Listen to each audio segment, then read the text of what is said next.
A wise teacher once told me, rap is something you do, hip-hop, that's something you live. People always question what hip-hop is. Look inside yourself, that's where hip-hop lives. Yeah. Next time they question what hip-hop is, hey yo, just tell them hip-hop lives. Depends what you mean by mainstream. Mainstream is sometimes a code word for commercial. Well, I think to be a mainstream hip-hop artist, you have to have widespread acceptability and marketability, and have to appeal to a large, mainly white audience. To be a mainstream hip-hop artist, I think you really have to think about it in terms of being a business person. Before, there's a particular way they need to package yourself. There's a particular way you need to brand yourself. You know, and there's a particular kind of strategy in producing music.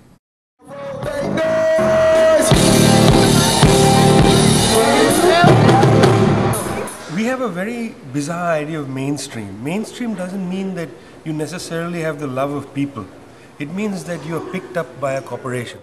I think that's a negative kind of, vibe to it. I think it's when you're on the charts, people assume it's kind of like when you go, people always call it selling out, you know, but, you know, it's not always bad to be necessarily titled as mainstream all the time.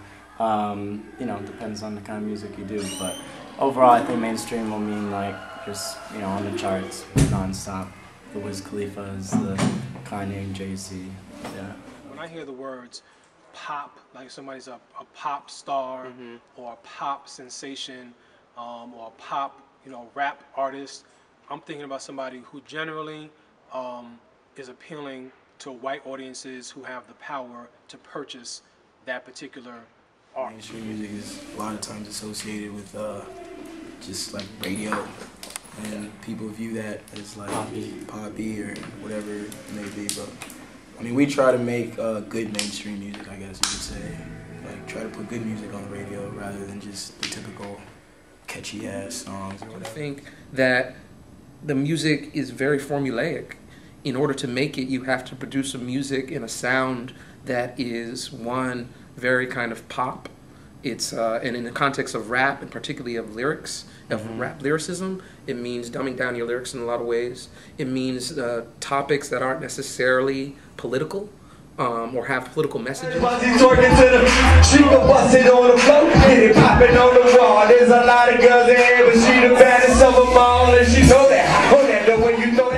that sense, a mainstream artist today is somebody who has a contract and who is therefore answering in the main, not necessarily to a fan base which they have created.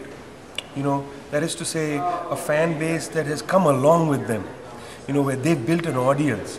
But they are responding to a corporation's understanding of what is going to sell, of a fan base that the corporation has created.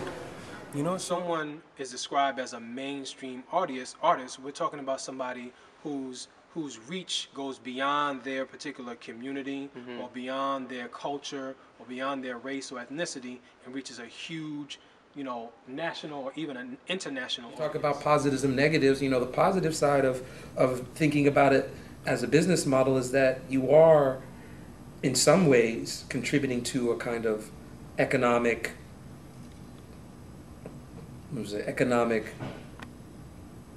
approach that's needed in the communities out of which these artists come about, right? So I'm largely talking about poor young people with not a lot of opportunities economically, poor school systems and all that. So hip-hop has provided a way, and the professionalization of hip-hop has provided a way for young people to gain income, you know, and I think that... And the artist is willing to go in and plug into that kind of thing because there's a huge reward. Yeah, I understand it. The mainstream, therefore, is where you plug into an aesthetics of corporate life. The negative side is that the music, while hip-hop has had this history of being this voice of the marginalized and oppressed, I think today, you know, the things of like of lyrical skill and the sound of the beat and things like that aren't as important as if it can be packaged right, you know? And so I think artists do kind of have to make these poor concessions because in some ways it's kind of killing the music.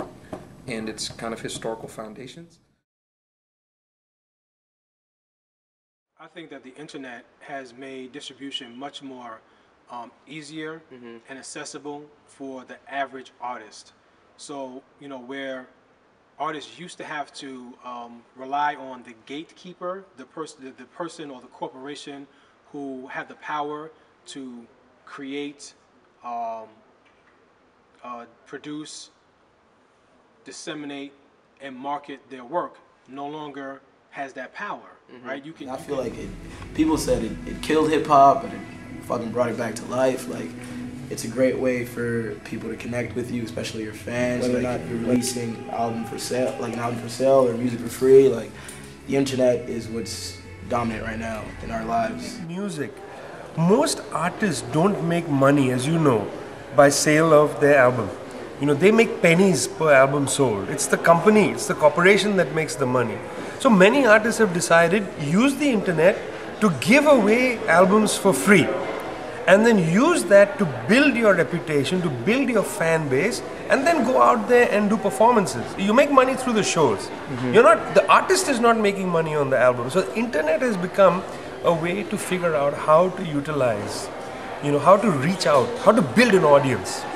Not just through the shows, but through people able to freely download things. On the one hand, I think for U.S. artists, obviously, they realize that the music industry, with the advancements in technology, that it's not the standard model that we are so used to up to about 2000 is no longer there, which is, either I'm going to produce a mixtape, I'm going to get signed by a label, and then I'm going to cut an album, and then people are going to purchase that album. That's not the model anymore. Artists aren't making money off the music in terms of like their CD sales. They're making money off of concerts. They're making money off of different business ventures. Like Facebook and Twitter and all that's a really good way to communicate with our fans and update them. And like without that, I mean, I don't know, we'd probably be emailing people.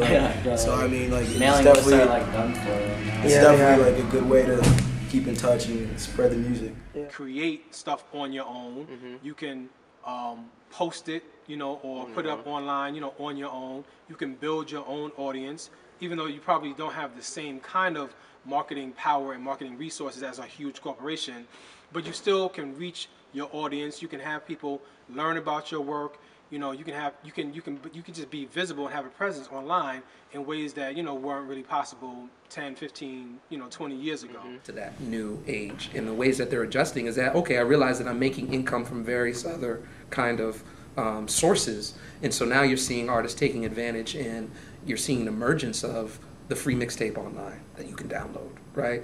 You're seeing the emergence of having Facebook pages, having MySpace pages, having more efforts being put in developing website pages, because now they know that this is a transnational community, and that somebody in Congo could get access to their music because of the internet. Although the money equation is kind of out of the picture, it still allows for a broader audience. Y'all see hip hop in the next 10 years? I think it's going to change hugely. I think there are a lot of artists on the come up that are going to become, hopefully the mainstream ones. Like Macklemore's dope. I think a lot of people, kind of get sucked into like a lot of the cars, the girls, shit like that, which is alright, it's cool, but I think that's going to kind of change over soon. So 10 years from now, I see hip hop still continuing on where it's in. I see it still being popular culture.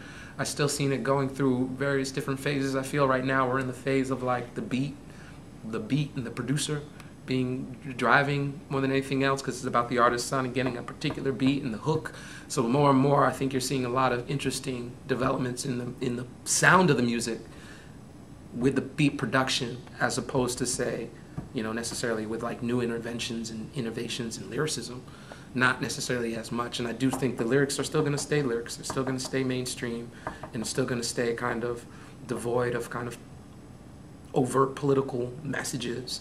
That's where it's going to continue to go, and it's still going to continue to be, I think, a billion-dollar industry, because even despite the internet, it's still a billion-dollar industry, hip-hop, and it can only either